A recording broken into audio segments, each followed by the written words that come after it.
अस्सलाम वालेकुम एवरीवन। आज की वीडियो के अंदर हम डिस्कस करेंगे सी मेड के यानी आपके कम्युनिटी मेडिसिन के सारे फार्मूलाज जो आपकी बुक के अंदर आते हैं। तो आज की वीडियो फोर्थ ईयर एमबीबीएस के स्टूडेंट्स के लिए बहुत इंपॉर्टेंट होने वाली है। अगर आप चैनल पर नए हैं तो जल्दी से आपने चैनल को सब्सक्राइब कर देना है। फर्स्ट ऑफ ऑल हम देखते हैं कि आपने किस तरह से फाइंड आउट करना है आपका years of potential life loss जो होता है उसको किस तरह से फाइंड आउट करना है। तो आपकी जो भी एक्सपेक्टेड लाइफ होती है उसमें से हम माइनस करते हैं age at which death occurs by accident.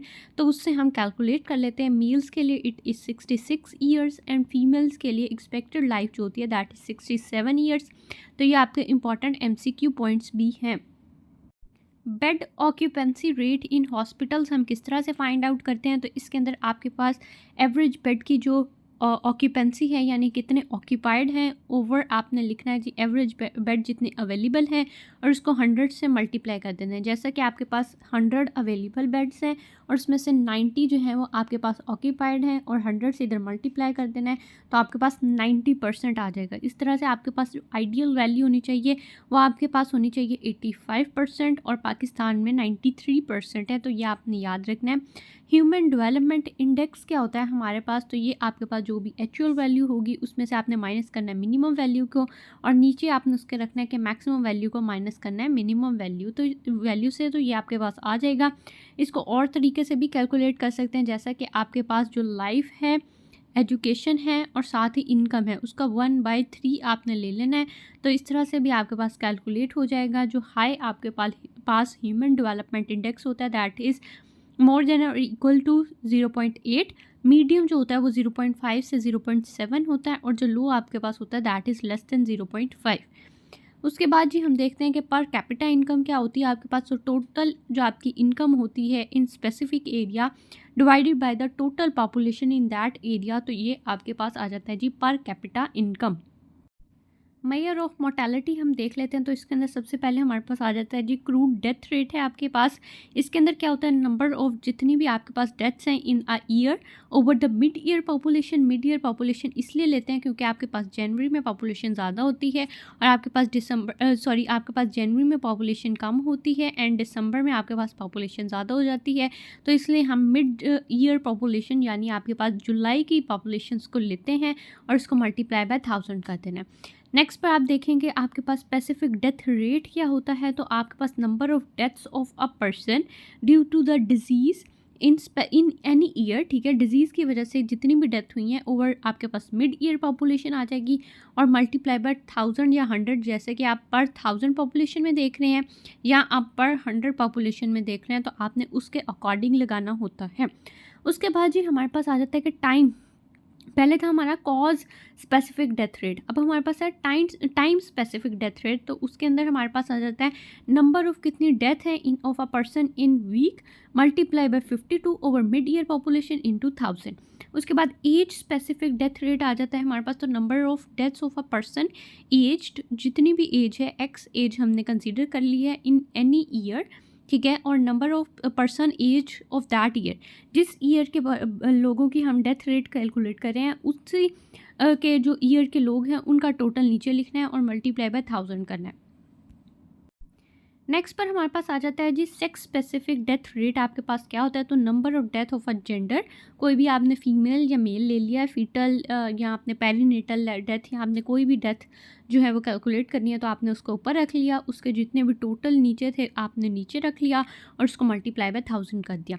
उसके बाद जी आपके पास आ जाता है केस फर्टिलिटी रेशियो CFR। ये आपके पास बहुत इंपॉर्टेंट शॉर्ट क्वेश्चन है कि आपके पास केस फर्टिलिटी रेशियो या रेट क्या होता है। तो number of death of a person due to disease X या जैसे कि ट्यूबरक्लोसिस की वजह से हम देख लेते हैं तो ड्यू टू ट्यूबरक्लोसिस कितनी होंगे, उसके टोटल केसेस कितने आए होंगे और मल्टीप्लाई 100। इसी तरह से हम कोविड के कैलकुलेट कर सकते हैं। कोविड आजकल काफ़ी कॉमन है, कोविड के काफ़ी ज़्यादा एग्जांपल्स आपको आ जाया करती हैं तो आपने इसको अच्छे से याद रखना है।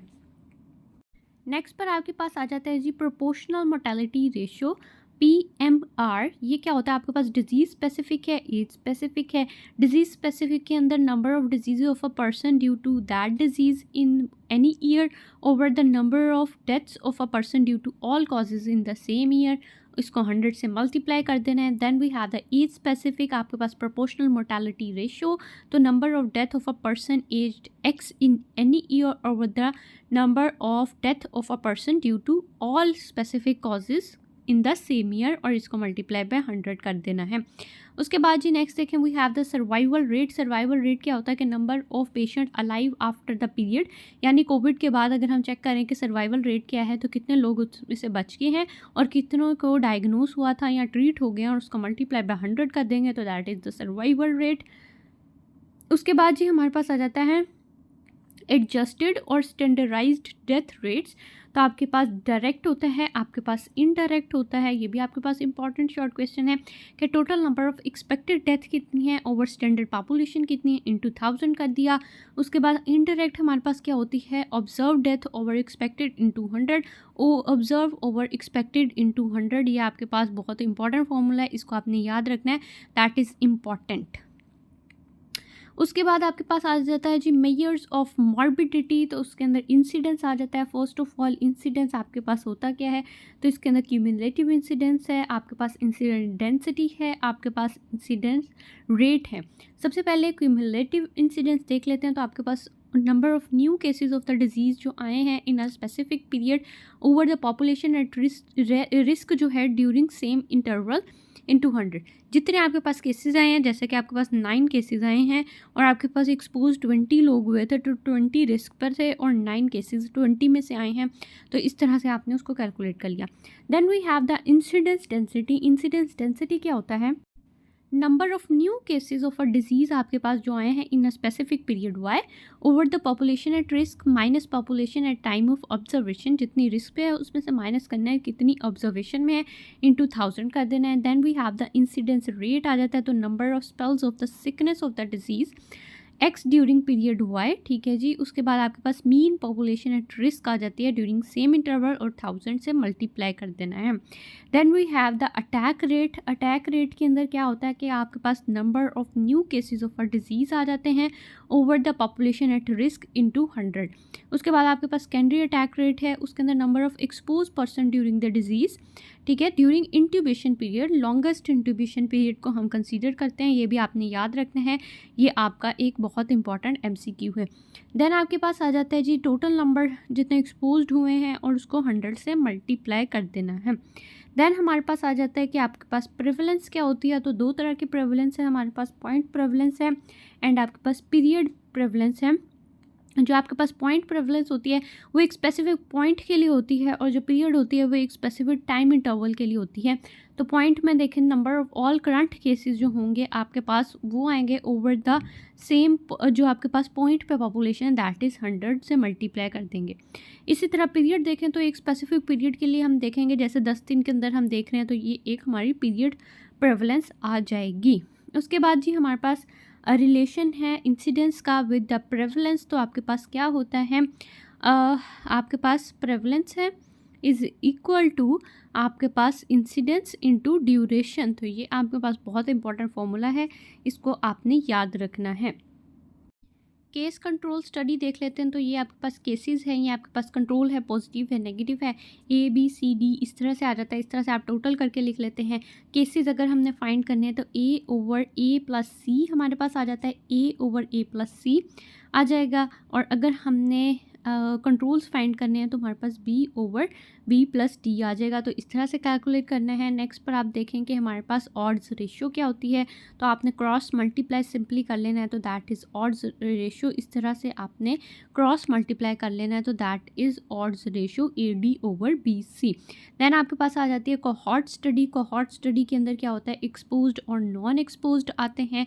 तो यहाँ पे आपने लिख लिया ये आपके पास सारे एक्सपोज्ड हैं और ये आपके पास नॉन एक्सपोज्ड हैं। तो जो एक्सपोज्ड हैं वो A और B वाले हैं, तो A/A+B आ जाएगा, ये एक्सपोज्ड है।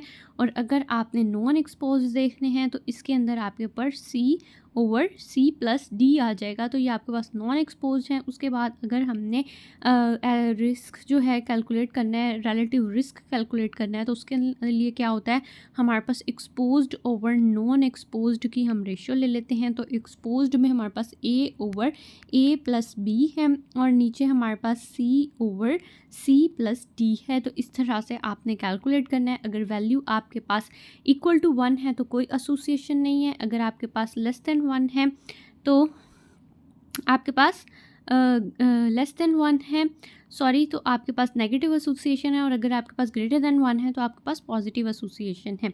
उसके बाद आ जाता है जी आपके पास एट्रीब्यूटिव रिस्क किस तरह से फाइंड करना है। तो ए ओवर ए प्लस बी माइनस सी ओवर सी प्लस डी से कैलकुलेट करना है आपने एट्रीब्यूटिव रिस्क। अगर ये आपके पास लेस देन 0 है तो नेगेटिव एसोसिएशन है, अगर इक्वल 0 है तो कोई एसोसिएशन नहीं है, और अगर ग्रेटर देन 0 है तो पॉजिटिव एसोसिएशन होती है। ठीक हो गया जी।